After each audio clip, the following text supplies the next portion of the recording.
विरासती news में आपका स्वागत है। मैं हूं नासिर अली। यहां आज मैं त्रिकुटा नगर जम्मू में मौजूद हूं। आप देख सकते हैं मेरे पीछे प्रोटेस्टर्स का एक बहुत बड़ा हुजूम है। ये नेशनल यूथ कॉर्प्स के लोग हैं जो पिछले कई दिनों से यहां पर प्रोटेस्ट पे बैठे हुए हैं, एक प्रदर्शन कर रहे हैं, एक मुजाहरा कर रहे हैं हुकूमत के ख़िलाफ़, और डिमांड रखी है कि इनको जो है वो एक रेगुलराइजेशन पॉलिसी दी जाए और एक हैंडसम जो सैलरी है वो दी जाए। यहाँ पर हमारे जो अध्यक्ष हैं NYC के, सर पहले तो अपना नाम बताइए। मेरा नाम आसिफ अली भट्ट है जी। आज आपको नियर अबाउट 25 दिन हो गए हैं लगभग प्रोटेस्ट के, तो अभी तक क्या जो है वो आपकी प्रोग्रेस रही है और कितना जो है वो आपको रिस्पांस मिला गवर्नमेंट की तरफ से? देखिए, अभी एश्योरेंस तो हमें मिलती आ रही हैं, मगर अब एश्योरेंस वाला सिलसिला चलने वाला नहीं। हम चाहते हैं प्रैक्टिकल रूप में अब गवर्नमेंट को सामने आना पड़ेगा। वर्बल एश्योरेंस से नहीं चलेगा। अब हम कंक्रीट पॉलिसी चाहते हैं और सैलरी चाहते हैं, इन्हेंसमेंट होनी चाहिए। यहाँ जो रहबर जंगलात वाले हैं, कहने में आया है कि इनको जो है वो रेगुलराइज करने के लिए गवर्नमेंट ने कुछ स्टेप्स उठाए हैं, लेकिन ये थोड़ी मॉडिफिकेशन मांगते हैं। आपको ऐसा कोई आश्वासन मिला या कोई रिटर्न ऐसा मिला हुआ है कि आपके बारे में भी जो है वो कुछ गवर्नमेंट ने कुछ स्टेप्स लेकर के जो है वो कुछ रेगुलराइजेशन पॉलिसी जो है वो आपको दी हो? देखिए, बोल तो रहे हैं, मगर बोलने से काम नहीं ना, क्योंकि बोलते पिछले कई सालों से आ रहे हैं। आपने देखा कि जून में भी हमें बोला गया, वर्बल एश्योरेंस दी गई, मगर वर्बल एश्योरेंस का सिलसिला अब चलने वाला नहीं है। हम कंक्रीट डिसीजन चाहते हैं, प्रैक्टिकल रूप में चाहते हैं। सर, आपने जिस तरह से 26 क्या कहेंगे उसको, नए साल का दिन यहीं पर मनाया, लोहड़ी को भी आपने शायद यहीं पर मनाया हुआ है, तो कल जो 26 जनवरी यानी रिपब्लिक डे था, आपने वो भी शायद यहाँ पर रविंदर रैना साहब की मौजूदगी में जो है वो मनाया था, तो उसमें उन्होंने आपको क्या कहा? देखिए, वो तो एश्योरेंस देते आ रहे हैं कि NYC का मसला हल हो जाएगा, मगर अब आखिरकार कितना वेट करेंगे? हमने ज़िंदगी के 13 साल दे दिया, अब हम और 13 साल देने वाले नहीं हैं। हम चाहते हैं कि अब डिसीज़न होना चाहिए और करनी और कथनी में डिफरेंस नहीं होना चाहिए। प्रैक्टिकल रूप में अब कुछ ना कुछ सल्यूशन होना चाहिए, क्योंकि आखिरकार जम्मू कश्मीर का यूथ कितनी देर सड़कों पर रहेगा, और ये 2000, 2500, 5000 वाला सिलसिला बंद होना चाहिए। एक कंक्रीट, एक हैंडसम सैलरी होनी चाहिए जिसमें अपना पालन पोषण भी कर पाएँ और अपनी फैमिली का पालन पोषण भी कर पाएँ। हम ये कहना चाहते हैं। जब से आप यहाँ पर प्रोटेस्ट बैठे हैं, आपकी जो सैलरीज है वो आपको मिल रही है या फ्रीज हो गई है? नहीं, अभी तो नहीं मिल रही, मगर हम भी इस बार, बेशक डिपार्टमेंट जितना मर्जी प्रेशर कर ले, हम इस बार ठान के आए हैं कि इस बार कंक्रीट पॉलिसी के साथ ही यहाँ से उठेंगे। Thank you very much.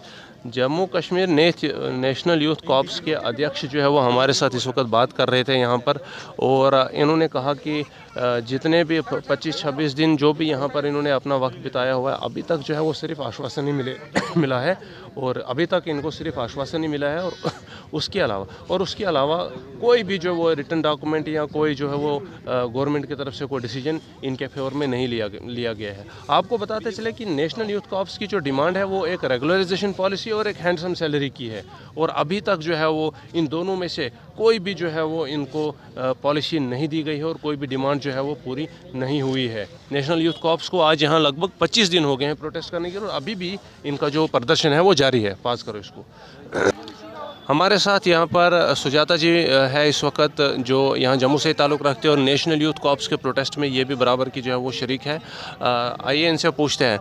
Madam, आज नियर अबाउट आपको 25 दिन से ज़्यादा हो गए हैं, तो यहाँ पर जो है वो बाकी सबको कहा जा रहा है कि रेगुलराइजेशन पॉलिसी जो है वो रेगुलराइज किया जा रहा है कुछ लोगों को, और कुछ लोग मॉडिफिकेशन की तरफ जा रहे हैं अब। तो आपको क्या आश्वासन मिला अभी तक कि कोई आपके लिए ड्राफ्ट बनाया गया, कोई गवर्नमेंट की तरफ से जो आपकी 2 डिमांडें हैं उनमें से कोई एक भी फुलफिल हुई या नहीं? सर, अभी तक हमारे लिए कुछ भी नहीं हुआ है। अभी तक सिर्फ आश्वासन ही मिल रहे हैं, और अब हम आश्वासन के तौर पे, मतलब आश्वासन को नज़र रखते हुए हम उठेंगे नहीं, क्योंकि इस बार हम ये ठान के आए हैं कि हम अपना हक लेके जाएंगे। क्योंकि सर, हम 13 साल से, पिछले 13 साल से हम डिपार्टमेंट्स में काम कर रहे हैं, हमने अपनी गोल्डन एज इस डिपार्टमेंट को दे दी, अब हम क्यों पीछे हटे? अब हम अपना हक लेके रहेंगे और लेके ही जाएंगे यहाँ से। आपने कहा 13 साल आपने दिए हुए, तो 13 साल में आपकी सैलरी भी बहुत ज़्यादा लो थी। यहाँ पर 2500 या 4000 की टोटल सैलरी आप लोगों को होती है, तो उसमें कैसे गुजारा करते हो आप? सर, 2500 में हम अपने बच्चों को दूध भी हम नहीं पिला सकते हैं। 2500 ऐसी अमाउंट है कि हमें अपने ऑफिसर, मैं अपनी बात बताती हूँ, मैं डायरेक्टरेट ऑफ स्कूल एजुकेशन मुट्ठी में लगी हुई हूँ। मैं सुबह 9:30 बजे वहाँ पे जाती हूँ, हमारी 10 बजे वहाँ पे बायोमेट्रिक होती है, 4:30 बजे मैं वापस आती हूँ। और मैं वहाँ पे स्कूटी लेके जाती हूँ क्योंकि वहाँ पे थोड़ा वो गाड़ियों का थोड़ी प्रॉब्लम है, और मैं वहाँ पेट्रोल भी अपने पॉकेट से ही डालती हूँ। 2500 के में तो सर हम अपना किराया भी पूरा नहीं कर सकते, उसमें भी हम डाल के ही जाते हैं। इस वक्त आपकी जो पेमेंट्स है, जो सैलरीज़ है, वो आपको मिल रही हैं, फ्रीज़ कर दी गई है?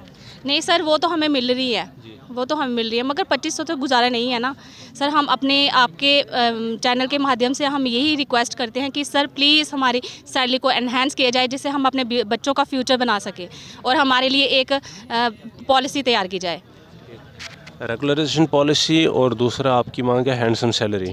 25 दिन से ज़्यादा आपका वक्त हो गया, अभी तक जो है वो आपको कुछ नहीं मिला। आपको लगता है कि आने वाले वक्त में, आने वाले समय में ये जो प्रोटेस्ट है सिंपल सा, ये कोई आंदोलन का रूप ले सकता है या यहीं पर आपकी मांगें पूरी कर दी जाएंगी? सर बिल्कुल, अगर हमारी मांगों को नहीं पूरा किया गया तो यहाँ पे ये जो प्रोटेस्ट है ये भयानक रूप भी ले सकता है।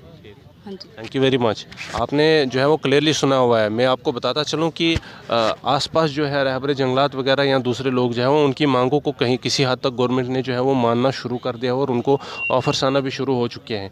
लेकिन नेशनल यूथ कॉर्प्स के जो लोग हैं वो ये अभी तक जो है वो जब से प्रोटेस्ट पे बैठे हुए हैं, इनको अभी तक कोई भी जो है वो कोई एक भी डिमांड जो है वो पूरी नहीं की गई, चाहे वो रेगुलराइजेशन पॉलिसी हो या फिर जो इनकी एक सैलरी एनहांसमेंट की जो एक मांग है वो हो। दोनों में से गवर्नमेंट की तरफ से कोई भी रिस्पांस अभी तक जो है वो नेशनल यूथ कॉर्प्स के लिए नहीं आया हुआ है। बताते चले आपको कि जम्मू कश्मीर के बहुत सारे डिपार्टमेंट्स में कोई ऐसा डिपार्टमेंट नहीं है, कोई ऐसा जो है वो इंस्टीट्यूट नहीं है जहां नेशनल यूथ कॉर्प्स के एम्प्लॉयज़ नहीं हो और वो अपनी जो ड्यूटीज़ हैं वो अंजाम नहीं दे रहे हों। नेशनल यूथ कॉर्प्स जो है वो इस वक्त DC ऑफिस से लेकर के एजुकेशन डिपार्टमेंट या हेल्थ डिपार्टमेंट की बात करें, हर जगह पर जो है वो अपनी एक ड्यूटीज़ जो है वो उनको अंजाम दे रहे हैं। और बहुत सारा जो काम है इस वक्त गवर्नमेंट का, स्टेट लेवल पर की बात करें, नेशनल लेवल की बात करें तो जो नेशनल यूथ कॉर्प्स है वो अंजाम दे रहे हैं। मगर अनफॉर्चुनेटली अभी तक जो है वो नेशनल यूथ कॉर्प्स की कोई भी डिमांड जो है वो फुलफ़िल नहीं की जा रही है और इनका जो प्रोटेस्ट है वो अभी तक जो है वो जारी है। क्या कुछ इनके बारे में आने वाले वक्त में हुकूमत फ़ैसला लेती है, ये तो खैर आने वाले वक्त में ही पता चलेगा। विरासती न्यूज़ में फ़िलहाल के लिए इतना ही। अपनी राय कमेंट सेक्शन में देना ना भूले। तब तक के लिए मुझे दीजिए इजाज़त, रखिए अपना ख्याल।